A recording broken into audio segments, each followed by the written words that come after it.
Now, every knife lover can remember that first serious pocket knife that they received and started to carry on a regular basis, long before the term EDC was even really a thing.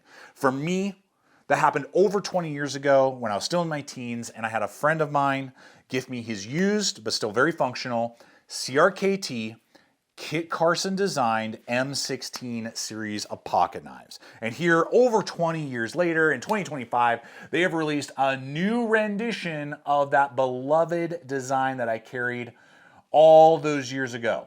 And I know many of you did. I know many of you carried a version of a Kit Carson model on deployment in Afghanistan and Iraq in the early 2000s. So we're gonna find out today with new steel, new action, new locking mechanism.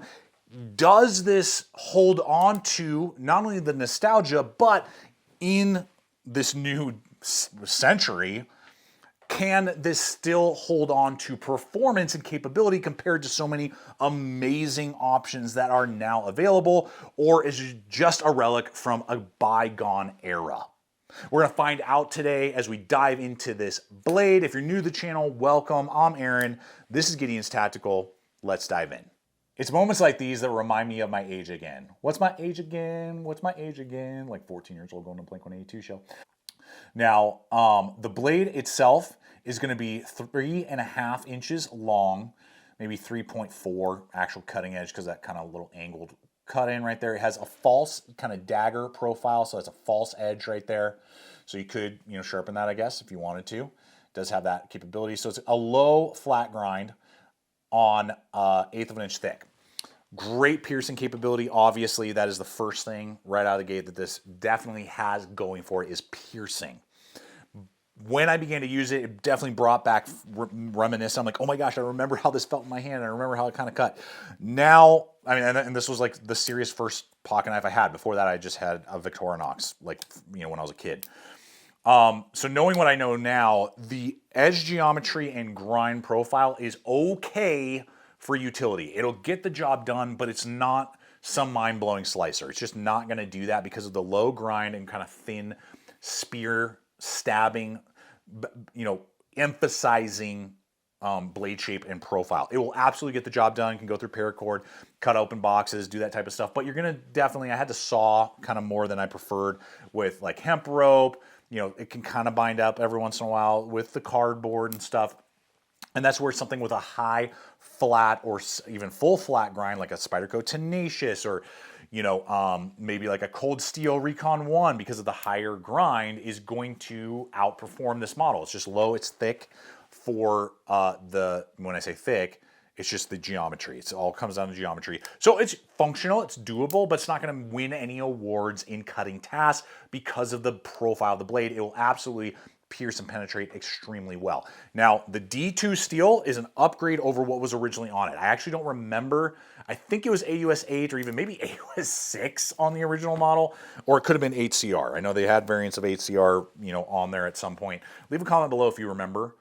I should have dug that up ahead of time. I can't remember. Anyway, D2 steel, no problems with that. It absolutely outperforms. I just remember having to resharpen my original model a lot. This, you're going to have to resharpen a lot less frequently. I think that was a good choice to mix value and performance, and I have zero complaints with that. Would I have preferred Sandvik 14C28N? Yes. Is D2 usable and an upgrade over the original? Also, yes.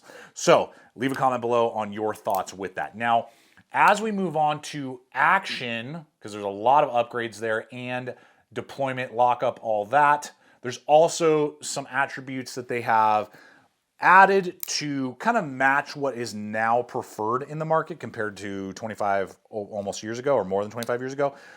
But for actual like hard use and using it in the sandbox, might kind of be actually a nightmare. So we're going to talk about that here in just a moment, but I do want to invite you to like, subscribe, make sure to hit the bell icon so you can be notified every week when I put up new videos just like this. I have some big news for you Colorado viewers, or those of you who are going to be in Colorado on Saturday, April 12th. I'm going to be hanging out at the Mile High Hunt and Fish EXPO from 9 to 3 with our friends over at the Hard Side Hydration booth. It's going to be a blast, so I invite you guys to come down, say hi, we can talk gear, and you can get your hands on some of the Hard Side Hydration equipment, see how it works, as well as explore all the other vendors that are going to be there. We're going to be at booth 608, and again, all the details for that are going to be in the description box below, so you can check all that out. And you may be saying to yourself, well, what's Hard Side Hydration? I'm not super familiar with that.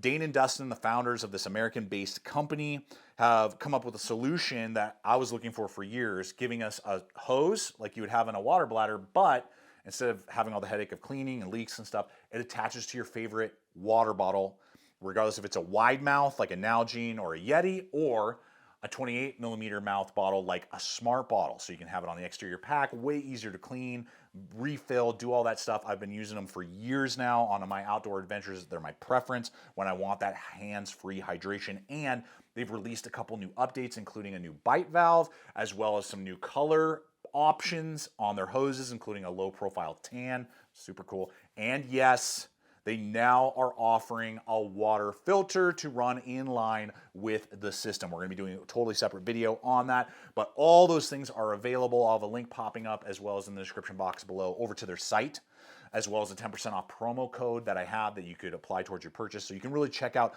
all the different options they have and really streamline your hydration system for the upcoming hiking and outdoor season as temperatures change. So I invite you guys to check them out, and I really look forward to hopefully seeing you at the upcoming expo.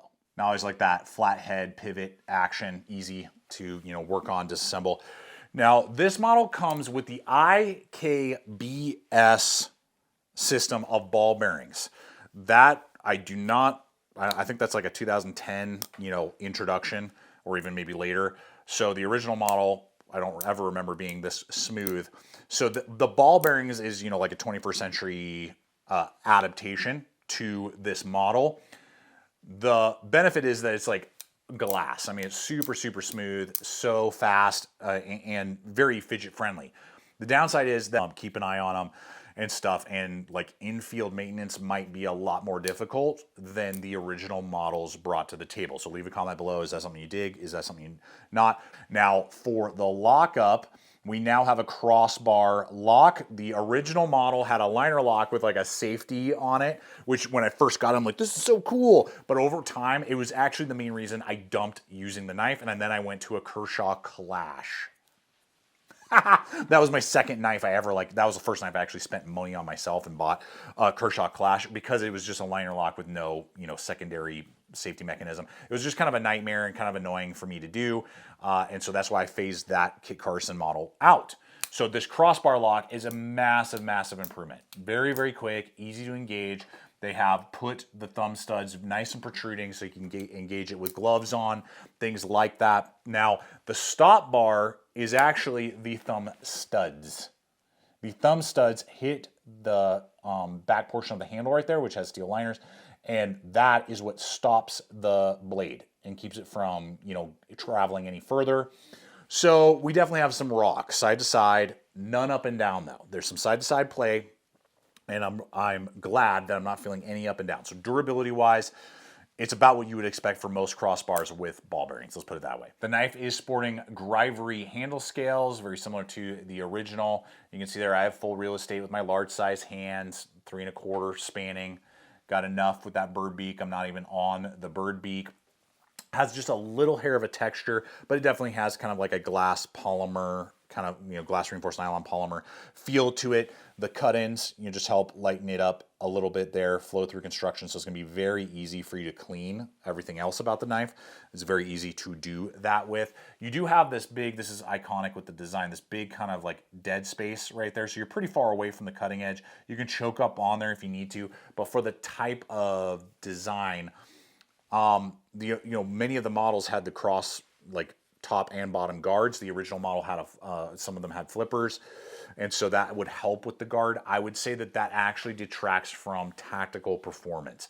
It's kind of a ride up. Now it's not terrible, but it would have been potentially better for them to keep the flipper on the model somehow, or to have done something slightly different here to give us a little bit more lockup. That was one of the nice things about those original models. You had a lot of lockup there. You were not going to actually slide up on the blade. You don't really have that quite as much anymore. Again, you still have something there, but it's rounded, so I could see myself, you know, going up there in a really hard pierce or something like that.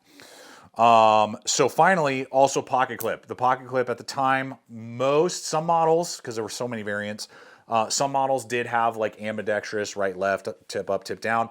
I believe the model I had did not offer that option. This model now is ambidextrous, but is tip up only, which is so good. For a long time, CRKT only did tip down, and that drives me nuts. I literally will not carry a pocket knife if it is tip down for extended periods of time. So tip up, they have kind of matched that, you know, walk through that the cut-ins. Recess screw, loop over. It's going to get over most tack pants, no problem. It's got medium tension. It's excellent because of the grivery. It's not going to trash your pocket, and it will have the tension to keep it in your pocket, and still has enough grip points, I believe, that you can, you know, easily pull it out if you need to deploy it quickly. Finally, guys, before we kind of talk my final thoughts, is pricing. I paid $70, $72, something like that for this model. $72. And, you know, made in China for D2 steel. Now I know there's like a lot of nostalgia behind that, and I'm gonna have links popping up for this as well as in the description box below.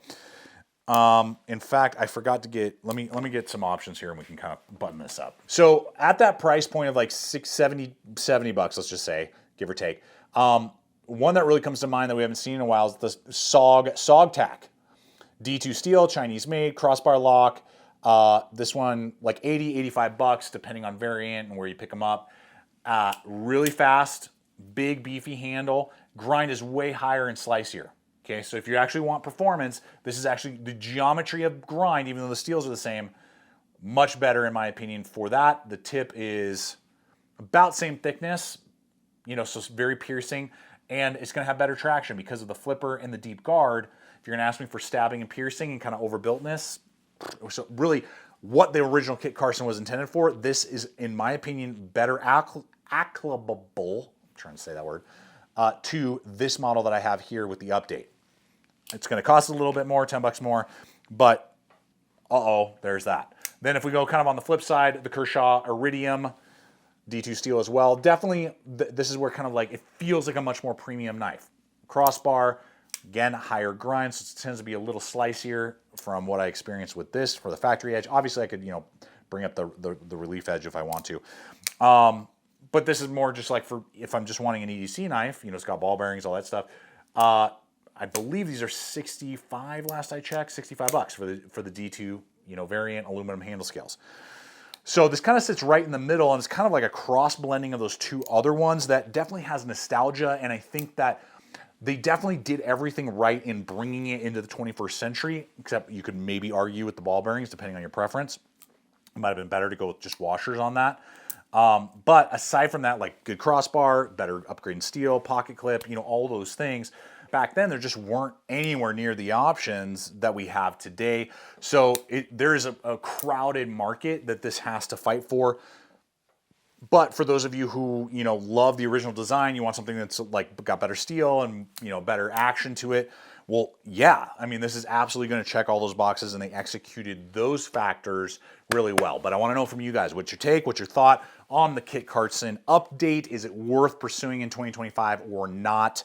You know, gosh, nostalgia-wise, yes. Performance-wise, there's a lot of heavy hitters out there. So look forward to hearing your guys' thoughts. Check out the video, subscribe if you haven't, and until next time, always remember to stay equipped, stay prepared, and I'll see you out there.